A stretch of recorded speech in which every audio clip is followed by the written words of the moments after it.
Welcome to the Vitamin Chica channel. I'm Lynette, and this week's topic is vitamin D.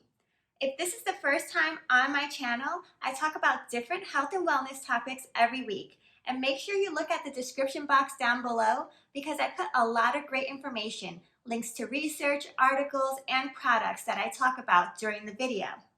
But also remember to like the videos because that way the algorithm in YouTube works and more people get to see this great information. This week, I want to talk about the importance of vitamin D. Not having enough vitamin D in your system can affect your entire body. It's really easy to find out if you have low vitamin D. You just go to your doctor and when they request blood, they can just add vitamin D to one of the tests performed. A normal range for vitamin D in your blood should be 50 to 100 micrograms per deciliter. So if you're anywhere in between there, that means you're not deficient in vitamin D. But if anyone asked me and they never took any supplements and they said, if I only had to take one supplement, what supplement would that be? I would definitely tell them they should take a vitamin D supplement because of all the great benefits and reductions in risk factors that I'm going to talk about a little later. Vitamin D is a fat-soluble vitamin, but it's not a vitamin at all. It's actually a hormone. We just happen to call it vitamin D. One of the most common things people know about vitamin D is that you can absorb it from being out in the sun. This is true. So the way it works is that the UV rays make contact with the cholesterol within your skin cells, and that creates an energy that helps your body produce more vitamin D. But most of us are not outdoors enough, and when we are outdoors, we're having sunscreen on, so the sunscreen prevents the ability for the UV rays to make contact with the cells and produce vitamin D. Another thing that prevents you from getting those UV rays is melanin. So if you are a person of color, the more melanin you have, the less ability you have to absorb the UV rays and make vitamin D. Another risk group is people over the age of 50. After the age of 50, your skin cells don't have enough cholesterol, so you can be out in the sun and you still would not be producing enough vitamin D. Besides getting vitamin D from the sunlight, you can also get it from the foods you eat. Here's a list of foods that are high in vitamin D. It's mushrooms, milk, eggs, fortified yogurt, and fatty fishes. But you can also take a dietary supplement. I take 5,000 IU every day. Well, mostly every day. And 5,000 IU converts into 125 micrograms because vitamin D used to be expressed as IU, but with the new FDA changes to the nutritional fact panel, they've changed it from IU to micrograms. And the way you can convert this is, if I say I'm taking 5,000 IU, I multiply that by 0.025, and that gives me 125 micrograms. And vice versa. If you have micrograms, you divide by 0.025.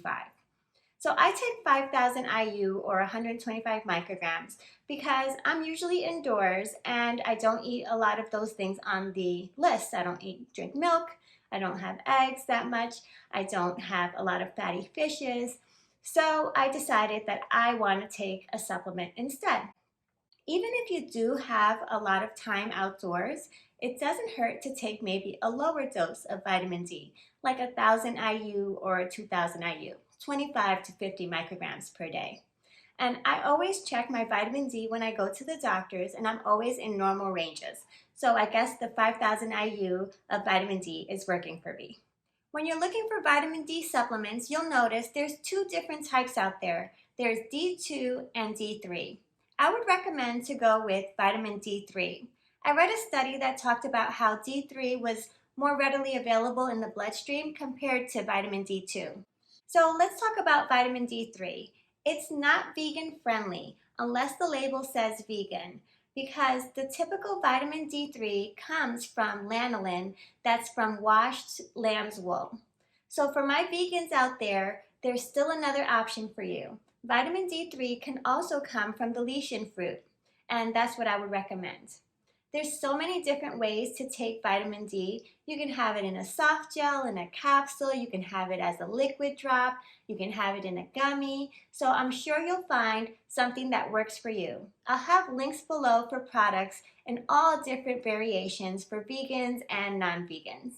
So let me tell you about what happens to your body when you have a low level of vitamin D. One of the most common symptoms is feeling really tired and just aches and pains and just an overall feeling of feeling awful. So if this happens to you, you might have a low level of vitamin D. Another thing that vitamin D helps is to build up the calcium in your body so you can have strong bones and teeth. So that means if you take vitamin D, it can reduce the risk factor for osteoporosis. And vitamin D also helps lower blood pressure. It decreases the risk of multiple sclerosis, of heart disease, of some forms of cancer. It also has been known to build up your immune system, so you're less likely to get the flu or other viruses. It's also been studied to reduce your weight because a combination of vitamin D and calcium has been shown to suppress your appetite. And lastly, it's also been shown to help with depression symptoms.